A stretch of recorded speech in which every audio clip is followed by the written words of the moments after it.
Hey, how's it going, guys? It is Olivier. I hope that you had some wonderful vacations. And today, as every beginning of the month, I'll be sharing with you my full investing portfolio update for the month of September 2025. First, as I usually do, I'll start by sharing with you what are the different individual companies and ETFs that I personally hold in my investing portfolio. Then we'll be taking a look at what are the different sectors in which I decide to invest, as well as how much income I've been able to generate over the past month of August in terms of the dividend income. And we'll finish by taking a look at what are the different transactions that I've made over the past month. In terms of the technology sector, the picture is pretty much still the same as for the past month, where I still hold some of the biggest GAFAM such as Apple, Meta, Google, and Amazon, as well as the EV company Tesla. In terms of the asset ponderation, you can see that I have a big portion of my portfolio in these companies, which are all up massively compared to their average price. In terms of the energy sector, you can see that I hold two of the biggest Canadian energy companies in the form of Enbridge and Pembina, where Enbridge only by itself is worth over 11% of my total assets. For the financial sector, I hold one of the largest Canadian banks in the form of the TD Bank, as well as one of the largest insurance companies in the entire world, which is Manulife. And in their case, as for every company that I've just presented to you, they are all massively up compared to their average price. Unfortunately, the scenario isn't that great when it comes to the communication company that I have in my portfolio, which is TELUS, where you can see that it is currently down about 14% on the average price that I've purchased these shares. In terms of the consumption sector, I currently hold only one company, which is Couche-Tard, that is currently worth about 4% of my total assets and that currently have some unrealized profit of about 31%. For the materials sector, I have the Savaria business, which is basically a company that is producing great wheelchair and stair lift for older people. And in their case, I currently have some unrealized profit on my total position of about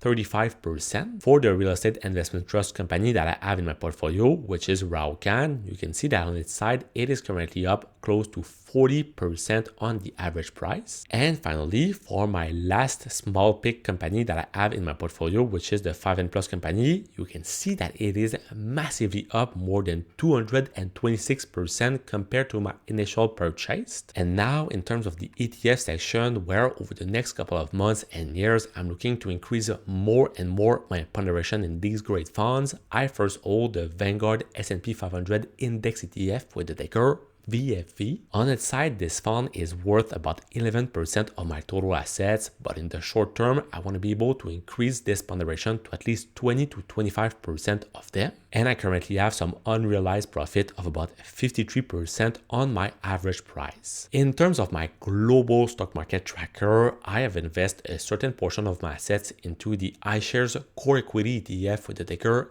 XEQT. At the moment, once again, this fund is only worth about 3.43% of my assets, but I want to increase this ponderation to at least 10% of them over the next couple of years. And right now, I currently have some unrealized gain of about 23%. For my Canadian ETF tracking the great Canadian stock market, I've decided to invest into the iShares S&P TSX ETF with the ticker XIU. On its side, I currently have also about 3.44% of my assets, and I also want to increase this ponderation to at least 10 to 15% of them in the near future. And I currently have some unrealized profit on their side of about 31%. Also, I have a few shares of the famous Schwab US Dividend Equity ETF with the ticker SCHD. On its side, this position is all held into my RRSP, but it is only worth about 1% of my total assets. And I'm currently up about 13% on the average price that I've initially purchased these shares. And finally, for the last ETF that I have in my portfolio, which is basically my liquidity reserve, which is quite helpful when it comes to my different real estate projects, I've decided to invest a certain portion of my assets into the Global X High Interest Savings ETF with the ticker cash. And at the moment, this liquidity reserve is only worth about 6.71% of my assets, but I want to increase this ponderation to at least 10 to 20% over the next couple of years. So it makes that my total investing portfolio is currently worth close to $176 $100,000, which represents some unrealized profit of close to $60,000 with some unrealized gain of 50%. In terms of the ETF section, you can see that on its side, it is currently worth about $60,000 and it has some unrealized profit of over 66%. And so it makes that with no surprise, the two largest sectors in my portfolio are still the technology sector as well as my ETFs portion. And then we also have two other interesting sectors that are coming at the third and the fourth place, which are the energy and the financial sectors. And then we have the other sectors such as the real estate sector, the consumption sector, the material sectors, as well as the communication sector. In terms of the dividend income that I've been able to generate completely passively over the past month of August, we can see that it has been a quite shy month where I've earned only about $136 for the month. So it brings my total year to date in terms of the dividend income that I've been able to generate to about